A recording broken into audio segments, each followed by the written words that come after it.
आदाब नाजरीन, आप देख रहे हैं गुलिस्तान का फेसबुक लाइव पेज और मैं हूं आपके साथ जमशेद मलिक।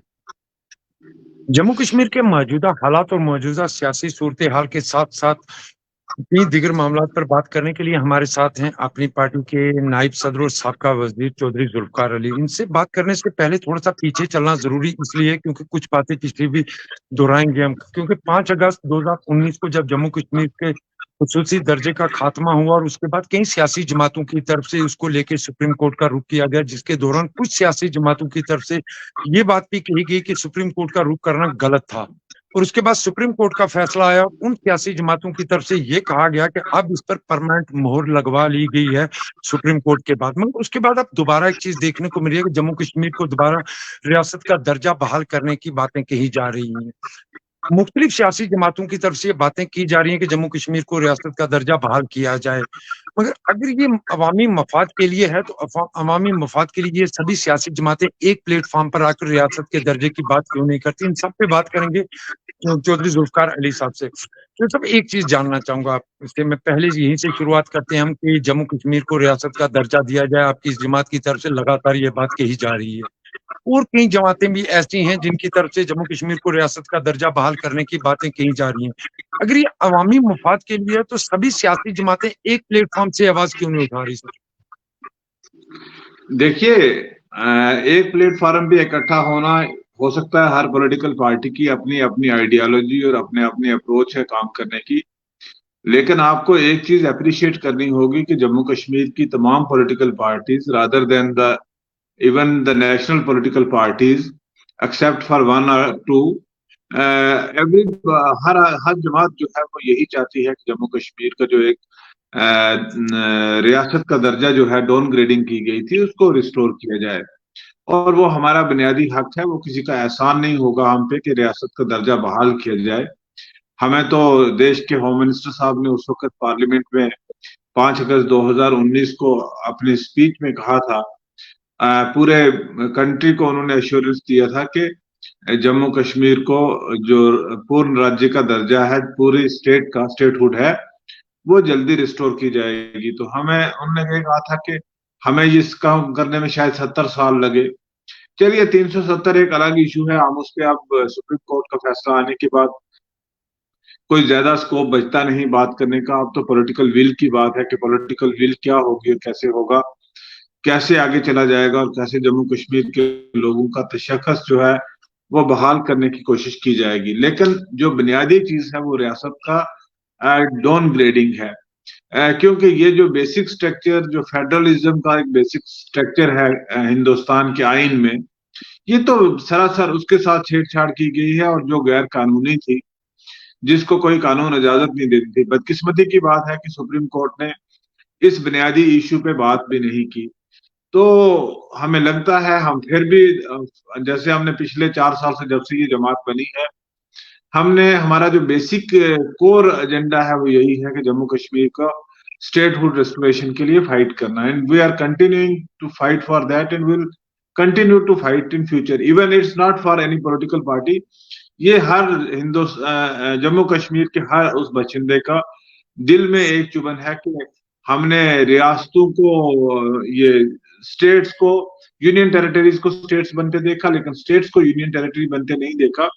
तो आप कहीं डिप्टी कमिश्नर को असिस्टेंट कमिश्नर लगा दो और कहीं उसको, ये तो टोटली एक उल्टी गंगा जिसको बहना कहते हैं, ये वो बही गई है। लेकिन बहुत नाइंसाफी है, जम्मू कश्मीर के लोग डेमोक्रेटिक राइट से महरूम है। पिछले 10 साल से तकरीबन, लास्ट असेंबली इलेक्शन 2014 में हुआ था, उसके बाद लोगों को एक राइट ही नहीं मिला कि वो अपनी मर्जी की सरकार बना सके। उसके बाद ये डाउन ग्रेडिंग हो गया और ये सारी चीजें जो है ये कहीं ना कहीं लोगों के दिलों में, कोई बोले ना बोले, कुछ बोलते हैं कुछ नहीं बोलते हैं, लेकिन इवन एक कॉमन आदमी जो है उसके दिल में भी ये बहुत बड़ी खलश है, बहुत दुख है इस चीज का। और मैं मरकज से आज भी मांग करूंगा कि उनको जल्द अज जल्द इसको बहाल करना चाहिए और उसके बाद इलेक्शन करवाने चाहिए। स्टेटहुड रिस्टोरेशन के बिना इलेक्शन बहुत बेमायनी इलेक्शन होंगे। मुझे नहीं लगता है कि उस इलेक्शन में कोई पार्टिसिपेट करके तो कोई फायदा ज्यादा भी होगा, क्योंकि वो एक म्यूनिसिपैलिटी से ज्यादा कोई हैसियत नहीं रखती है यूनियन टेरिटरी की सरकार। हमारे सामने दिल्ली की सरकार है और दिल्ली की सरकार को अपने अफसर लगाने का इख्तियारात नहीं है। तो जब जिस सरकार के पास, लोगों की चुनी हुई सरकार के पास आपको हर चीज के लिए सरकार मरकज के नुमाइंदे के पास जाना होगा, तो मुझे नहीं लगता ऐसी सरकार बनने से कोई फायदा यहाँ पे होगा। मेरी तो यही मांग है कि इलेक्शन से पहले जम्मू कश्मीर में स्टेटहुड का रजिस्ट्रेशन हुई जाए, क्योंकि हमारी एक हिस्टोरिकल स्टेट थी, इसको तोड़ के टोटू में आपने कर दिया। इसकी एक अपनी हैसियत थी, ये एक स्ट्रेटेजिक लोकेशन पे लोकेटेड है। तो ये बहुत सारी चीजें हैं, फैक्टर्स हैं। तो मुझे लगता है कि किसी छोटे से छोटे, जैसे नॉर्थ ईस्ट के छोटे स्टेट से, उनके साथ भी आप ऐसा नहीं कर सकते जो आपने जम्मू कश्मीर के साथ किया है। तो उम्मीद रखते हैं कि इलेक्शन से पहले और इनकी जो मौजूदा सरकार है, जो 17वीं लोकसभा की है सरकार चल रही है इस वक्त, यह खत्म होने से पहले इसी पार्लियामेंट ने जम्मू कश्मीर को डाउनग्रेड किया था। हम चाहेंगे कि ऑर्डिनेंस के जरिए यही सरकार मोदी 2.0 जो सरकार है 2.0, यही इस स्टेटहुड को रिस्टोर करे और जो एक गलती हुई है उसको रेक्टिफाई करे। सर, अगर जिस तरह आप कह रहे हैं कि यूटी के अंदर इंतखाबात एक म्यूनसिपलिटी के इंतखाबात जैसे लगते हैं, अगर म्यूनसिपलिटी की बात कर रहे हैं, जिस तरह अगर यूटी में ही इंतखाबात करवाए जाएंगे, क्या आपकी जमात उसका हिस्सा बनने को तैयार होगी फिर? मुझे नहीं अभी पता, क्योंकि अभी तो इलेक्शन कहीं नजर भी नहीं आ रहे हैं, कि मुझे तो लगता नहीं कि ये यूटी के इलेक्शन भी कराने जा रहे हैं अभी। तो जब वो मुनासिब वक्त आएगा उस वक्त पे बात की जाएगी। अभी पार्टी में कोई इस बारे में डिसीजन नहीं है और ना अभी तक कोई इस बारे में पार्टी में डिस्कशन ही नहीं हुआ रादर। सर, ऐसा जिस तरह आपने भी कहा कि सियासी जमातों की अपनी अपनी राय हो सकती है, अगर ये अवामी लड़ाई है, फिर वही सवाल मेरा दोबारा, अगर ये अवाम के मफाद की लड़ाई है, तो फिर एक प्लेटफॉर्म पे क्यों सभी सियासी जमातें इसको अपने हिस्से में डालना चाहती हैं कि उनकी तरफ से ये स्टेटहुड को लेकर आवाज उठाई जा रही है? अगर अवामी मफाद है तो सभी सियासी जमातें एक साथ क्यों नहीं सर? इस पे एक बार कोशिश की गई, गुपकार अलायंस बना, गुपकार अलायंस भी टूट गया, गुपकार अलायंस में नहीं चल पाया। तो कुछ जमातों को उन लोगों ने खुद ही, जब गुपकार अलायंस बनाया था तो उस वक्त खुद उन लोगों ने कुछ जमातों को दूर रखा। और आज की डेट में अब पार्लियामेंट इलेक्शन सामने है, पार्लियामेंट इलेक्शन शायद सब जमातों ने अपनी अपनी जगहों पे लड़ना होगा। तो मुझे नहीं लगता है कि कॉमन प्लेटफॉर्म पे आ जाया जा सकता है, और ये स्टेज है कि कॉमन प्लेटफॉर्म पे आया जा सकता है। लेकिन हम यही कहेंगे कि मरकजी सरकार को हर हर पॉलिटिकल पार्टी की रिसाई जो है वो मरकज तक है। हर पॉलिटिकल पार्टी के लीडर जो है वो दिल्ली में बात करते हैं, मरकज से बात करते हैं। तो सबको अपने अपने जरिए से बात करनी चाहिए और इसको एक लॉजिकल कंक्लूजन तक पहुंचाने की जरूरत है। पार्लियामेंट इंतखाबात की आपने बात की है, मुख्तलिफ सियासी जमातों की तरफ से खिताई पीर पंचाल में सरगर्मियां शुरू कर दी गई हैं। आपकी जमात क्या इस इंतखाबात का हिस्सा बनने जा रही है? अगर बनने जा रही है तो कोई सियासी सरगर्मियां खिता के अंदर क्यों नजर नहीं आ रही? नहीं, हमारी पॉलिटिकल पार्टी है, हम तो लगातार एक्टिविटी करते रहते हैं। आपने रिसेंटली 29 तारीख को हमने बहुत बड़ी वर्कर मीटिंग रजौरी में की और हमने अपने कैडर को उस दिन भी कहा कि आपको पार्लियामेंट इलेक्शन के लिए तैयार रहना चाहिए। और मुझे लगता है कि पहली बार जो है ये एक कॉन्स्टिट्यूंसी जो है कार्व आउट हुई है पीर पंजाल और अनंतनाग को मिला के। हालांकि बहुत जियोग्राफिकली अनजस्टिफाइड है, लेकिन इवन देन अगर ये बन चुकी है तो हमें इस पे हम काम कर रहे हैं। सारी जमातें अपनी अपनी जगह काम कर रही हैं और मैं खित्ता पीर पंजाल के लोगों को कहना चाहूंगा कि उनको 70 साल तक जम्मू वालों ने दबा के रखा, जम्मू के लोगों ने हम पे रूल किया है। और जब भी कोई मेंबर पार्लियामेंट बना उसने रजौरी पुंछ की तरफ आंख उठा के भी नहीं देखा। चाहे वो आप देख लीजिए मरकज के जो जेर इंतजाम काम होते हैं, चाहे आपकी इंडस्ट्रियलाइजेशन की बात हो, चाहे आपकी सिविल एविएशन की बात हो जिसमें एयरपोर्ट्स बनाने हो, चाहे आपकी कोई बड़ी हैवी इंडस्ट्रीज लाने की बात होती, कोई आपको रजौरी पुंछ में रेलवे लाइन ले जाने की बात होती। तो मुझे लगता है कि हमारे जो भी member parliament Jammu Poonch parliamentary constituency से बनते रहे, उन्होंने सिर्फ जम्मू तक ही महदूद रखा अपने आप को। उन्होंने अपने आप को अखनूर के ब्रिज के पार जाने की जहमत नहीं की। तो मैं आज भी रजौरी पुंछ के लोगों से आपके मेरे माध्यम से कहना चाहूंगा कि पीर पंजाल के लोगों को भी एक सीरियस थॉट लेना चाहिए इस बात पे। क्या कब तक हम लड़ते रहेंगे गुजर और पहाड़ी के नाम पे। कब तक हम इन छोटी चीजों पे हमें लड़ा के लोग तो अपने मफादात को हासिल करते रहेंगे, हमें वोट बैंक के जरिए इस्तेमाल करते रहेंगे। मैं तो कहता हूं कि राजौरी पुंछ के लोगों को एक यूनानिमिटी और यूनानिमस कैंडिडेट लाना चाहिए, और ताकि राजौरी पुंछ के साथ इंसाफ हो सके। जो 70 साल में राजौरी पुंछ के साथ खित्ता पीर पंजाल के साथ नाइंसाफी हुई है, उस नाइंसाफी को दूर करवाने में कोई आवाज हमारी बन के हिंदुस्तान की पार्लियामेंट में जानी चाहिए, जो राजौरी पुंछ के इलाके की बात कर पाए। राजौरी पुंछ की आपने बात की, अगर मेंबर पार्लियामेंट जम्मू से चुने गए तो उन्होंने राजौरी पुंछ के साथ नाइंसाफी की। आपका इशारा किसकी तरफ है कि आने वाले इंतखाबात में क्या राजौरी पुंछ का कोई उम्मीदवार आपकी नजर में, या आप इंतखाबात में का हिस्सा बनने जा रहे हैं, या किसकी तरफ आपका इशारा कि राजौरी पुंछ से चुन के लाया जाए? नहीं, मैं चाहता हूं कि राजौरी पुंछ के लोगों को इस वक्त पार्टी लाइन से ऊपर हट के एक यूनानिमस डिसीजन लेना चाहिए, और उस यूनानिमस डिसीजन में कौन आता है कौन नहीं आता, लेकिन उस रीजन को एक रिप्रेजेंटेशन मिलनी चाहिए। क्योंकि अगर हमें 70 साल तक जम्मू वालों ने अखनूर के पुल के पार नहीं गए, तो कल ऐसा भी सिचुएशन ना आए कि कोई पीर की गली क्रॉस ना करे। तो हमें एटलीस्ट इस चीज पे तो फोकस करना ही चाहिए कि राजौरी पुंछ के लोग यूनाइटेडली एक होके फाइट करें, ताकि अगर एक इलेक्शन का अपॉर्चुनिटी, जमहूरियत में यही अपॉर्चुनिटी है, इस अपॉर्चुनिटी को अवेल करें। और राजौरी पुंछ के तमाम लीडर्स को मैं कहता हूं कि cutting across political party lines, they should come on a common platform and let us decide and work for a common candidate from this region. Sir 70 साल की बात हो रही है, 70 साल में ये चीज क्यों कई बार कही गई है, मगर इस पे कोई बात बड़ी नहीं हुई कि राजौरी पुंछ को एक अलग पार्लियामेंट्री कॉन्स्टिट्यूंसी बनाया जाए। इस पर बातें जरूर की गई, मगर कभी आवाज नहीं उठाई। ऐसा नहीं हो सकता था कि अगर इस पे भी राजौरी पुंछ के लीडरान की तरफ से आवाज बुलंद की जाती तो आज एक अलग पार्लियामेंट्री निश्चित होती जिसपे वो यहाँ का उम्मीदवार कामयाब होकर जाता।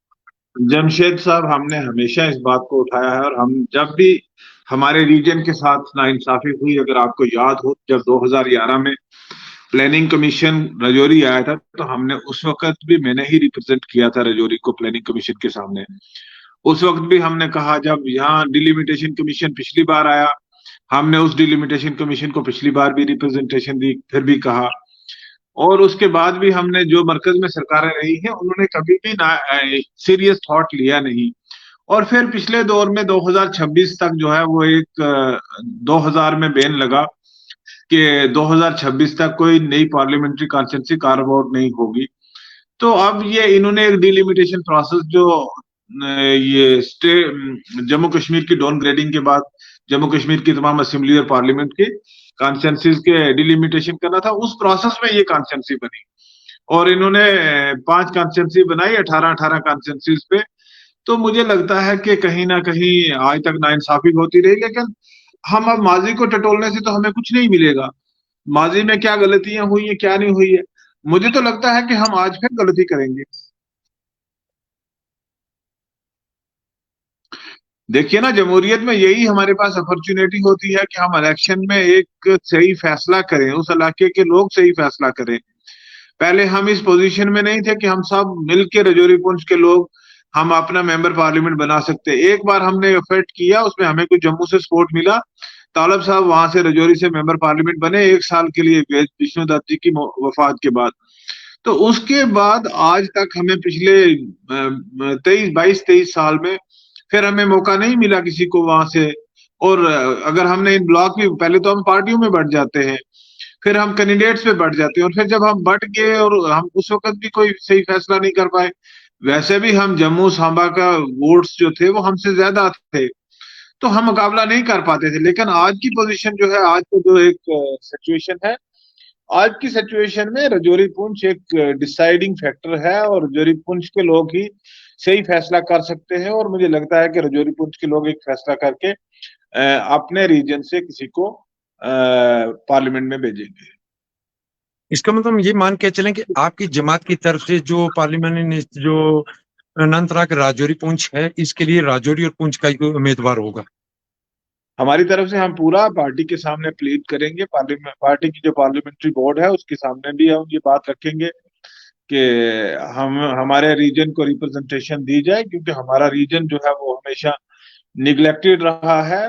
और मैं तो ये कहूंगा कि बड़ी जमातों को भी, जो दूसरी बड़ी जमातें हैं, उनको भी इसी लाइन पे सोचने की जरूरत है।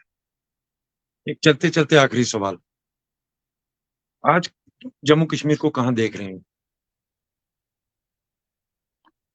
ये बहुत एक कॉम्प्लिकेटेड क्वेश्चन आपने पूछा है कि जम्मू कश्मीर आज बहुत पीछे है।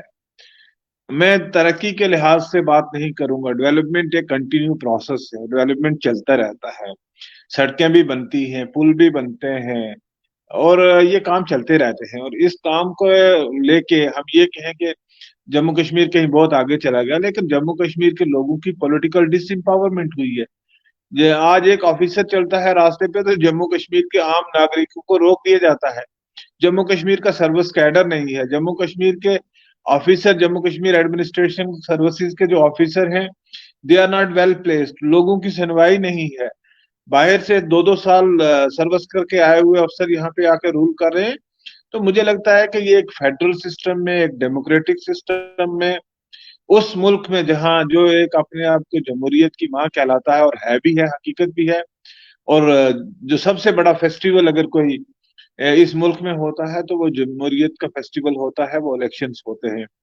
और इतना बड़ा फेस्टिवल किसी दुनिया में नहीं होता। तो उस इतने बड़े देश में जम्मू कश्मीर के लोग पिछले 10 साल से अफसरशाही का सामना कर रहे हैं, और उनको जमहूरी हक हासिल नहीं है। तो इससे बड़ी बदकिस्मती की बात क्या है? जम्मू कश्मीर के लोग दुखी हैं और जम्मू कश्मीर के लोग परेशान हैं। मैं चाहूंगा कि जम्मू कश्मीर के लोगों को जल्द अज जल्द जम्मू कश्मीर के लोगों को स्टेटहुड भी रिस्टोर करके दी जाए, और जम्मू कश्मीर का तशख्खुस जो है वो बहाल किया जाए। जम्मू कश्मीर की आइडेंटिटी जो खोई हुई है, उस खोई हुई आइडेंटिटी को बरकरार रखने के लिए किसी भी हम शेप कोई भी हो सकती है, लेकिन कम से कम जम्मू कश्मीर के लोगों को भी वैसा महसूस होना चाहिए जो एक यूपी का आदमी अपने आप को महसूस करता है, जो पंजाबी करता है, जो बिहारी करता है, जो मराठा करता है, जो बंगाली करता है। उस तरीके से हमें भी जम्मू कश्मीर के लोगों को, एक आम नागरिक को, ये महसूस होना चाहिए कि हमें भी इसी जमहूरियत का, इसी मुल्क का एक हिस्सा हो। क्योंकि हम लोग जो है बॉर्डर पे रहने वाले लोग हैं, हम हर तरह के मुश्किलात का, मुसीबतों का ज्यादा सामना करते हैं। बहुत बहुत शुक्रिया सर।